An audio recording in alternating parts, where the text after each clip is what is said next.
Hello, bachcho. Let's read the question. The question is saying a coral island with a central shallow lake is known as A. Atoll, B. Corallite, C. Coral leaf and D. Diatomaceous sheet. तो आइए देखते हैं हम इसका की concept. अगर हम बात करें इसके की कंसेप्ट की तो इसका की कंसेप्ट हो जाएगा coral island with shallow lake. तो अगर हम बात करें फर्दर तो होता क्या है कि coral island with central shallow lake with A central यानी बीच में एक कोरल आइलैंड जिसमें क्या है कि बीच में एक गहरा या शैलो लेक प्रेजेंट है। इसको क्या कहा जाता है? इसको कहा जाता है एटॉल। एटॉल क्या कहा जाता है? इसको कहा जाता है एटॉल। और अगर फर्दर बात करें तो एटॉल क्या होता है? एटॉल एक रिंग शेप्ड कोरल रीफ है। रिंग शेप कोरल रीफ होता है और या फिर इसको आइलैंड कहेंगे, कोरल रीफ या कोरल आइलैंड। फर्दर अगर बात करें तो कई बार ये होता है कि जो एटॉल है ये किसको सराउंड कर रहा है?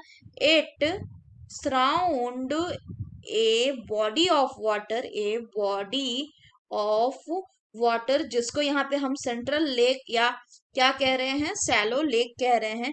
उसको क्या कहेंगे? बॉडी ऑफ वाटर को जब ये सराउंड करेगा उस बॉडी ऑफ वाटर को कहेंगे लगून। क्या कहेंगे?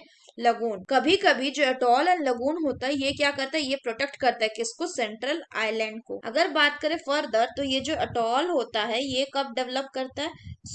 एटॉल जो होता है इट डेवलप विथ किसके साथ डेवलप करता है? It develop with under water volcanoes. It develop with under water volcanoes यानी जमीन के नीचे या समंदर के अंदर, समंदर के जमीन के नीचे या समंदर के अंदर जो वॉल्केनोज आती है, जो ज्वालामुखियां आती है, उसके कारण ये क्या होता है? डेवलप होता है। तो अंडर वाटर वॉल्केनोज।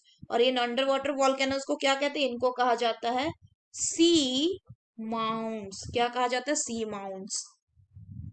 अगर हम बात करें कि a coral island with a central shallow lake is known as, the correct option will be option A, that is atoll.